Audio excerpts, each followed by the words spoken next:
What if the path to your most powerful self isn't found at the bottom of a glass, but in the clarity of walking away from it? In this episode, we're dismantling everything society tells you about socializing, health, and survival. Amanda Kuda returns to expose the brutal truth behind sobriety, hidden environmental threats, and medical misconceptions that could be silently sabotaging your well-being.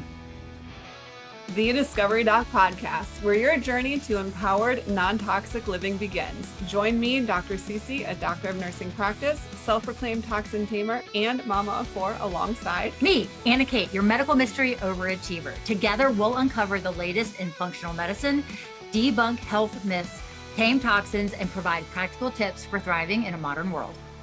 Get ready to take control of your health with expert insights, raw stories, and actionable wellness strategies designed to help you and your family lead vibrant, toxin-free lives.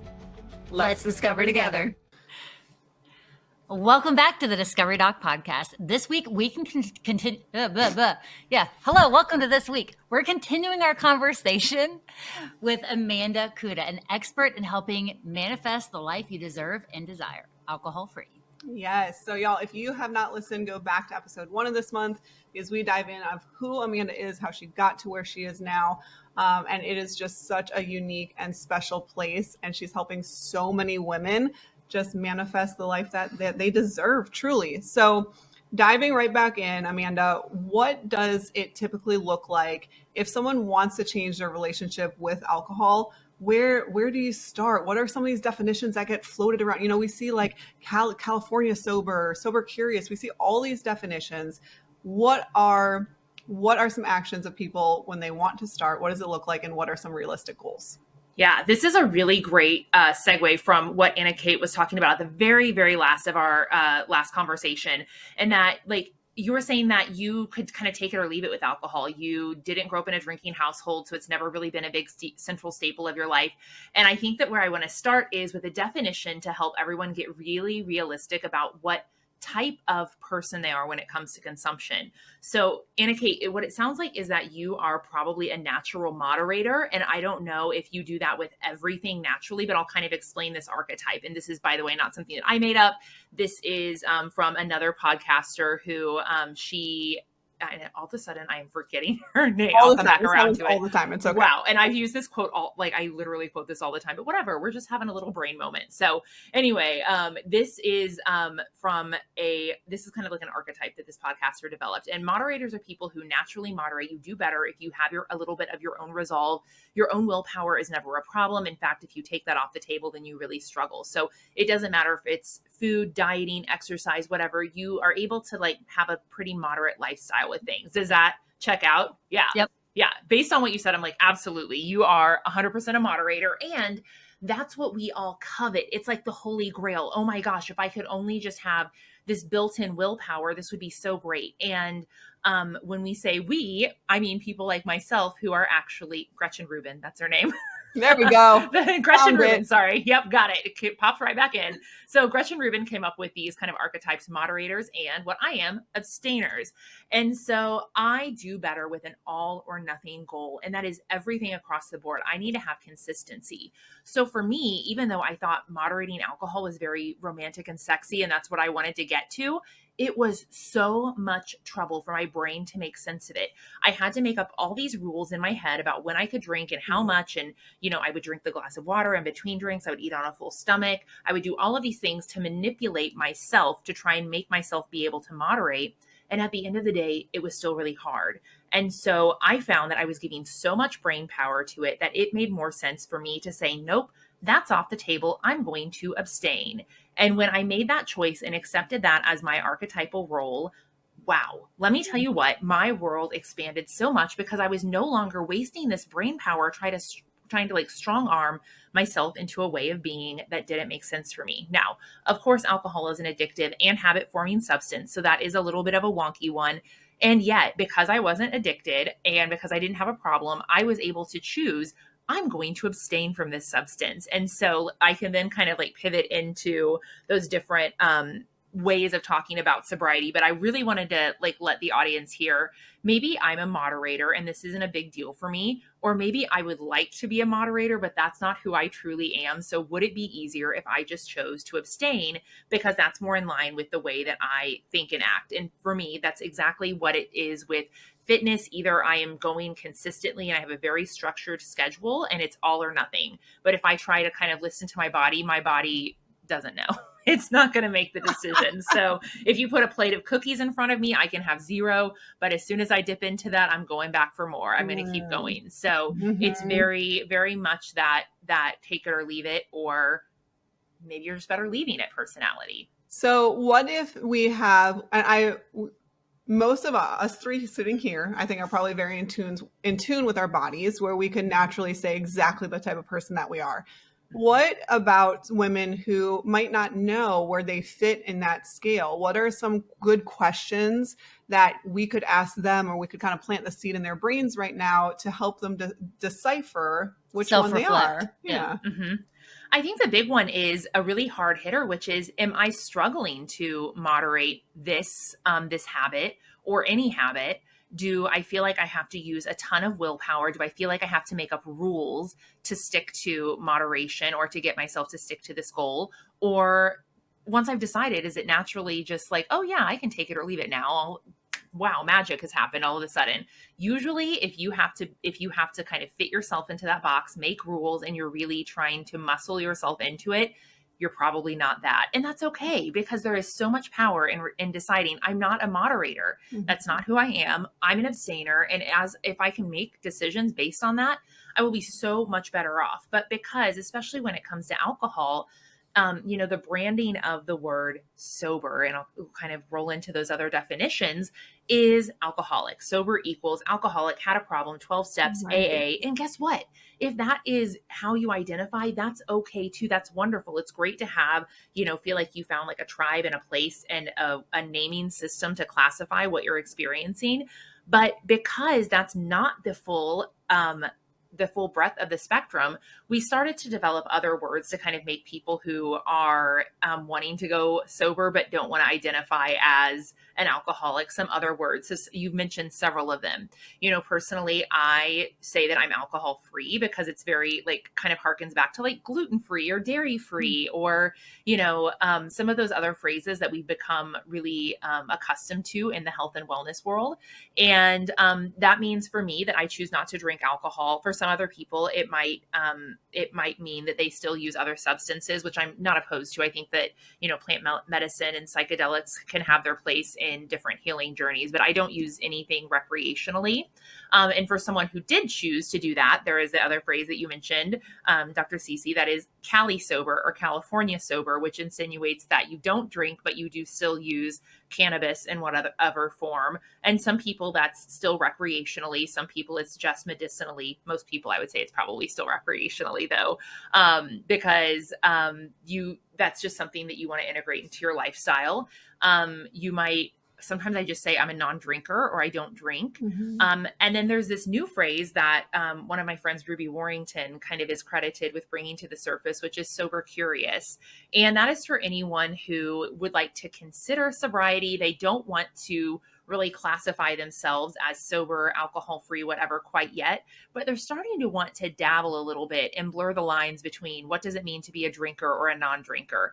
And I think that these phrases are really wonderful because they've opened up the spectrum of what it means to maybe reconsider your relationship with alcohol outside of that traditional space of having a problem or hitting a rock bottom or being addicted. And I think that it's really made the conversation so much more welcoming and given some people a permission slip to explore this lifestyle, when before they felt that they might be an outcast or they might not be, for me, I almost felt like, well, I'm not allowed to quit drinking if I'm not an alcoholic. or I'm not doing it for religious reasons. That would be weird. And having these phrases really helped open up some space of possibility for me. Yeah, there's so much. So first, I want to encourage everybody to be very mindful of other people's journeys. I think it can go one of two ways. If you say, oh, I don't drink, a lot of people's reactions will be, oh, why? They want to know, they want to hear that story of, oh, I was an alcoholic, or I have alcoholism runs in my family. or I'm pregnant. Right. Or are you I'm not. pregnant? I'm Right. That's whenever I say that, they're like, you're not pregnant again, are you? And I'm like, why does it have to be? I don't need to give you a reason. There doesn't, Yeah. I don't need to give you a reason. And so I just want to encourage our listeners to be mindful of that, is that everyone is allowed to make the decisions of what they consume and what they don't consume. And I don't know where and when this happened in society, but just like, okay, our household, we don't consume gluten. We don't consume dairy unless it's raw dairy. Those are our choices, our preferences for food. Why is alcohol any different? So if I go from saying, oh no, I'm gluten-free to I'm alcohol-free, I love that wording because it does keep it within the realm of these are my preferences. And anybody who is hearing that preference, just receive it as a preference. And there doesn't need to be a problem. There doesn't even need to be anything else associated with that. So I love that you gave options there, because I do feel like if people say, and it's starting to change, but if people say, oh, I don't drink alcohol anymore, then it leaves like, oh, but why? What happened? Which, has anyone ever asked you that about dairy or gluten? No. They don't want to. They don't want to know. But for some reason, with alcohol, it is really, there's this great quote that it's the only drug you have to justify not using, and it's so strange. But it's because it is become so normalized, and people cling on to it because it is a security blanket and a Band-Aid. And let me tell you, I was one of those people. I never thought that I would quit drinking. When Facebook quotes, like having like little quotes up on your Facebook page were a thing. I had 3 or 4 that were about alcohol, and I thought it was so cute and funny. And it was such a part of my persona and my personality. And then when I started to be turned on to the possibility of being a non-drinker, I realized, wow, this is something people really, have embedded in themselves as a part of who they are and what they do. And it becomes a hobby for them. And they're, most of my clients come to me actually not having any other hobbies, because drinking and socializing, or, wine and cocktails has become such a big part of who they are and what they do. And so it can be really disarming to someone to hear, oh, I'm not drinking, because in their mind, they start thinking, well, should I not drink? Are they telling me that's my habit is bad? And of course, that's not what you're doing, but that's how someone receives it, because it is a little threatening to consider giving up this security blanket that you've been using for so long. Yeah. And there are so many. I have patients too, who in terms of their employer or employees or their coworkers, like it's the norm, once 5 o'clock hits, hey, let's go grab some drinks, or all of their events have to do around alcohol in terms of dinner events and whatever that it can be a little scary, I think, for those people to feel like they aren't part of that social situation or that social setting. So what to you, kind of segueing in, what are some common setbacks that you see in achieving someone's alcohol relationship goals? I think that the first thing is not committing to really taking a break. We commit to all of these wobbly goals, which are, I'm going to try not to drink, or I'm going to drink a little less, or I'm going to only drink on special occasions. Well, guess what? You can make anything a special occasion if you try hard enough. Like, oh, this was a really crummy Thursday. I am entitled to a drink, or, peer pressure and wanting to fit in, and all of these things that we do to classify ourselves as normal and as similar to other people can be really distracting when we have a big goal. And so I want to remind you that if you want to have an extraordinary life, you have to stop doing what ordinary people are doing. And there's nothing more ordinary than drinking alcohol. So if you have, most of the people listening probably have a health and wellness goal, something that they're trying to achieve, or something that they're trying to, for lack of a better word, like get over some sort of health or wellness concern. And there is no faster way to do that than to give your body the potential to optimize. But that's in every area of your life. If you want to be, you were talking, Dr. CeCe, about people who feel like they have to drink because of some work obligation, because everything centralizes around that. I will tell you what, if you want to be super successful in your career and work smarter, not harder, quit drinking alcohol and watch that be the competitive edge that cannot be matched. You will be a stronger salesperson. You'll be a stronger executor at whatever it is you're doing, because you're going to approach it with more energy and a clear head. And I guarantee you'll start to get, I'm not telling you to start working more and to be this girl boss or guy boss or whatever, who's really hustling all the time. You will get more done in less time if you have your full mental and emotional faculties about you. And the reality is, If you're drinking at a consistent, regular basis, you probably don't have that. And so I would say to give yourself a fighting chance to have some of these experiences that you've told yourself you need or deserve alcohol, and give yourself a fighting chance to see what it's like to experience life without it. And for that, you really have to take a significant break in order to have those experiences. One deep dive question before we wrap up is let's take that woman who is in a male dominated field and they go out for drinks, every Thursday and Friday after work. Mm-hmm. What is something you would tell her to empower her in that moment to stay true to the goals that she set, which would be, in this scenario, to be alcohol free? And I have a part two after she answers Oh gosh, this. we have. Yeah. Okay, good. Well, I think that, that is difficult when you work in a place that is kind of like a boys' club and there's a lot of elbow rubbing and you feel like you have to be present, because let me tell you what, your perception of what it's like to be at some of these events is going to drastically change if you choose to be the sober person and everyone else is drinking, because I know how deals get closed. And I know, I was just talking with a client about this kind of good old boys network that's done after hours. And I know that if you choose to make this your competitive edge instead of make it some sort of weakness, if you choose to see it as that, so a lot of it is your perception, you will be smarter, faster, stronger than any of those people who are, trying to get camaraderie through drinking, because that's false camaraderie. So you just have to put your mind to, this is a positive change that I'm making, and how am I going to use this as a springboard? And I promise you that you will see tremendous changes. So a lot of it is just the mindset at which you approach it.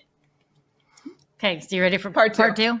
Okay, so taking that financial obligation that is usually spent on going out and alcohol, how would you recommend that our subject reallocate those funds into personal development or expanding her mind and becoming a better sales, like using that acumen to embrace and expand the rest of her life? So what advice would you give her if saying, hey, all of your financial obligations that you've been pouring into alcohol, we're going to redirect it into something else that's actually going to help you grow, and your future self is going to thank you for?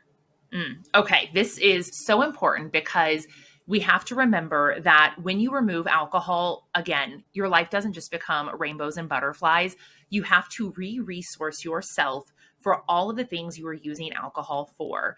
And so that means getting your self-esteem up if you were using it as a kind of emotional social buffer to curb social anxiety. It means working on emotional regulation and figuring out what your problems actually are and how to literally solve them versus try to outdrink them, because that never works. And so I would recommend really honing in on what were you using alcohol for, and how can we make some investments that will help resource you to find actual solutions to those things versus numbing your way through it. Beautiful. And I think that's a great place to transition into. Make sure that you're following our next episode, because we will talk about regulating your central nervous system in our next episode. So don't miss out on that for sure. All right. Do you want to pick the brains of the Discovery Doc and our esteemed guest? Make sure that you leave us a voicemail or ask us a question at thediscoverydoc.com on our podcast page. Up next, we have our Toxin Tamer feature, which will shed light on common sources of toxins and where they lurk in our environment. So as promised, we were going to tell you where Paraquat is and what you need to do to be aware. Yes. So as we talked about in the previous episode, Paraquat is a highly toxic herbicide that's used for weeds or unwanted vegetation. But where can we find it? Okay, don't look at our notes. What state do you think uses the most amount of Paraquat? Did you read this already? No, I did not. Okay. Idaho. No. California. Mm-hmm. So what's interesting is California is the leading state when it comes to Paraquat use. It uses over 1.3 million pounds of the herbicide yearly. However, I think it was either June or July, I get my J's mixed up, of this year, they actually started to try to pass a bill to ban Paraquat in California. So I'm going to give California that. However, they were the leading users of it. Yeah, but previously. aren't things on labels that says may cause cancer in California. It doesn't cause cancer anywhere else in the United States, but it causes cancer in California. Like Prop 65. Yeah. Yes, but they're using 1.3 million pounds of this. Yeah. Yeah, I know. It doesn't make sense. Make it make sense, somebody. Yeah. There are loads of other states that use roughly 3 pounds of Paraquat per square mile. 3 pounds of liquid per square mile. That's a lot. It doesn't sound like a lot, but that's a lot. Here are our top offenders. Texas, South Dakota, Nebraska, Kansas, Iowa, Arkansas, Illinois, Indiana, Mississippi, Georgia. Yeah, they've been spraying it over our house. Yeah, North Carolina and Florida. In some more stats, just because I think it's important to know, there are about 9.7 million acres of land in Florida that encompasses about 47,000 farms where Paraquat is used. Georgia, we produce the most peanuts. And since 1999, Paraquat has been used to treat that acreage. And most farmers continue to do that today in the state of Georgia. I know. We live in Georgia, y'all, if you couldn't guess by our reactions here. I like boiled peanuts. I can't have boiled peanuts anymore. No, you can't. Dang it. Soybeans out of South Carolina, there's about 310,000 acres that in 2020, Paraquat was widely used because it's one of the cheapest herbicides to destroy unwanted weeds and vegetations, of course. Some of Texas's main crops, cotton, sorghum, corn, soybean, wheat. There's about 500,000 acres of those crops being treated every single year. Okay, so in how are we growing things if we're not letting nutrients go back in? Yes. So plants are supposed to die and go back into the soil. So there's nitrogen and potassium and all the things. Mm-hmm. And if we don't ever let them do it, and it is a barren wasteland, I don't know how we get things to grow. Oh, wait, we use more chemicals. But to AK's little ranting point, that is why our food is so deficient. Like, we look at these food groups. Okay, the most used on crops and trees are the following: wheat, corn, soy, almonds, peanuts. I'm going to stop right there. I'm going to keep going in a second. Are those not the top allergens that we have in the United States? Yeah. And we think it's the food. It's not the food. It's the garbage that we put on the food that is inducing autoimmune reactions, that is inducing more allergic reactions or sensitivities to these foods. It is not the true food that God put on this earth for us to consume. It is what we are doing to destroy the food, to destroy the soil, that's causing it to be nutrient deficient instead of nutrient dense. And then we have people with, tons of reactivities to these foods. So, side note, while you catch your breath. So come at me, bro. The gluten now, and you can correct me, and this is what I understand. I may be wrong. So the gluten protein. So let's say the gluten protein is this big, like it's natural. She's making a fist. I'm making a fist. Yes, for those of you that cannot see, watch us on YouTube and leave us a emoji and let us know what you think. Okay. Yeah. So then you can see all my facial expressions. Yes. And join in on the facial expressions in the comments below if you're watching this on YouTube. All right. So I've just got my fist held up. So a normal gluten protein is a certain size, unadulterated, that our body knows what to do. I'm not talking about celiac. I'm talking about gluten sensitivity that we all kind of deal with now. So glyphosate takes that gluten protein and makes it 2 or 3 times size. So I'm making a ball with my hands and expanding them for those of you that cannot see. And then your body does not know what to do with that gluten protein covered in glyphosate that is 4 times bigger than it should be. It down. Right. Yeah. Exactly. Okay. And we do that with corn, wheat, soy, almonds, peanuts. Yes. And you also wonder then why the United States has the highest rate of celiac disease, or why, again, I've said this probably 100 times, why my true celiac patients can go to Europe and eat pizza and be fine. Oh, I love. Because they're not reacting to the actual gluten. They're reacting to the highly refined process that we are doing and the pesticides we're using to cover it. Anywho, let me keep going down my list. So those are the top. Next, garlic, cotton, artichokes, sweet potatoes, strawberries, pears, grapes are all top offenders, and citrus trees. It is important to note here that Paraquat has been commercially available and used on our crops for more than 50 years. And it's estimated that current farmers in the United States use 8 billion pounds of Paraquat per year. So if you're wondering why our children and this recent generation are sensitive to so many things, that is why. It's not the food. Yeah, it's what we do with it. And there are, correct English, a lot of lawsuits and current litigation that's targeting Roundup, right? That's old news. We know that. which is, again, a weaker glyphosate-based herbicide. Keyword weaker, that many farmers had turned to then using Paraquat because glyphosate is under such investigation right now. So that did not help the cause. That they just turned to a worse alternative in terms of our health. Glyphosate is the lesser of these two evils. Yes. And neither one of them are good. Exactly.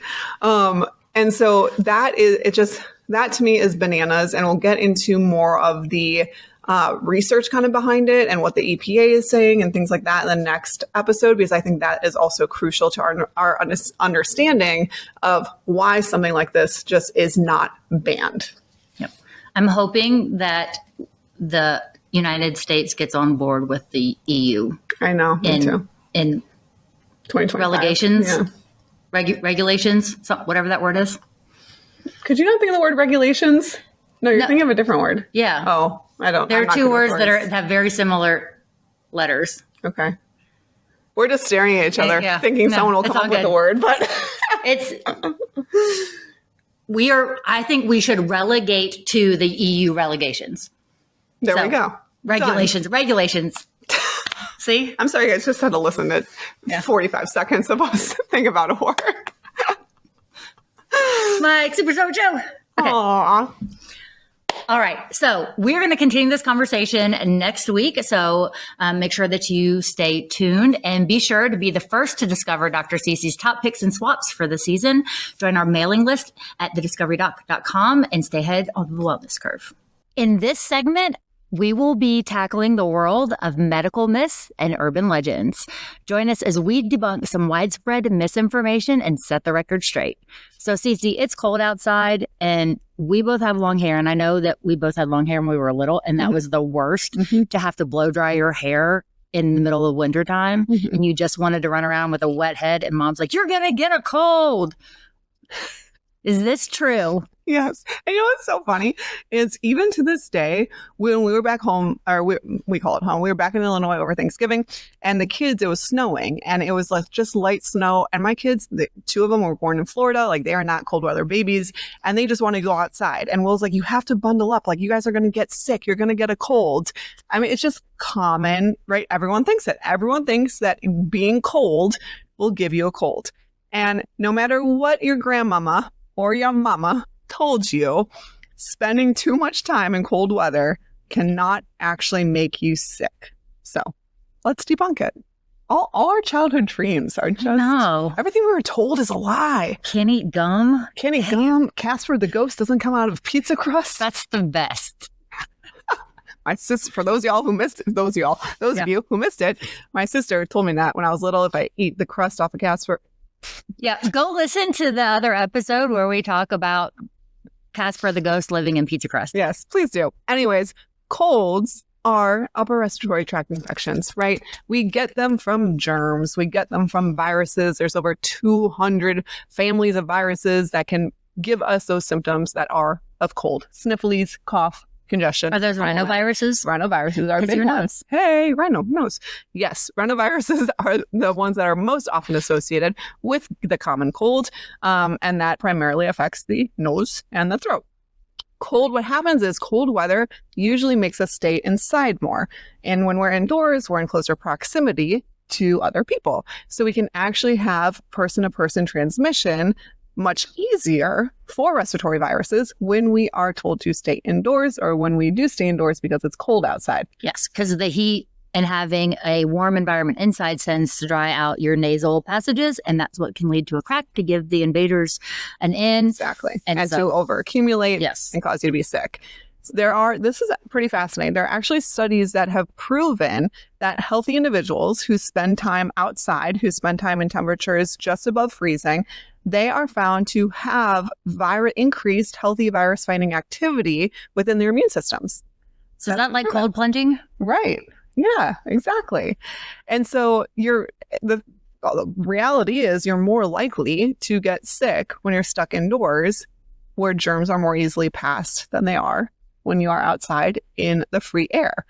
I love this example because I would never do it in this country because it's our country, but I love that other countries do this, but a great example is the theory behind why babies in Iceland and Norway and other countries actually nap outside. Have you ever seen? Yeah, they nap in their prams. Moms Yes. will leave their babies outside. Yes. In the freezing cold while they go in to get their coffee or their food or the grocery store or whatever.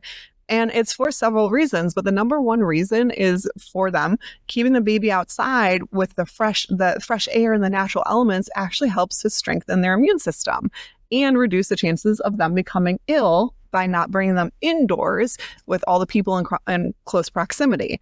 The other cool factor is it actually helps to set their circadian rhythm. With the light. Exactly. And it helps they actually sleep more soundly and deeper sleep. So We've only been doing it for millennia. I don't know why we've changed it now. Exactly. So no, it is not true. You cannot catch a cold, catch a virus, whatever, from just being in cold temperature. That comes truly from a viral infection that actually happens to be you're at an increased risk when you are inside around lots of people. Yep. Don't go outside with a wet head, though, because you lose most of your heat through your head. So you're not going to feel comfortable doing that, but it's not going to give you a cold. It's not going to give you an upper respiratory infection. Debunked. All right. Until next time, Let's discover together.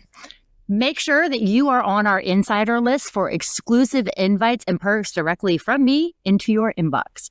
We'll see you next time. What if the path to your most powerful self isn't found at the bottom of a glass, but in the clarity of walking away from it? In this episode, we're dismantling everything society tells you about socializing, health, and survival. Amanda Kuda returns to expose the brutal truth behind sobriety, hidden environmental threats, and medical misconceptions that could be silently sabotaging your well-being. Amanda has shown us that true strength isn't about fitting in, it's about standing out. About choosing yourself even when it's uncomfortable. From understanding the hidden toxins that surround us to dismantling myths that keep us trapped, today's episode was about liberation. Liberation from societal expectations, from toxic environments, and from the stories we tell ourselves. Before diving deeper into the wellness world, let's pause for a quick disclaimer. The information shared on this podcast is for general informational and entertainment purposes only. While we love being your Discovery Doc allies, we're not here to replace your doctor or healthcare provider. Consider us your fellow health explorers, sharing our findings as we uncover the mysteries of well-being. Always consult with a qualified medical professional before taking any action based on the content of this podcast. Just like an archaeological dig, this disclaimer may change occasionally, so be sure to check back for updates. Stay healthy, stay curious, and keep exploring with the Discovery Doc.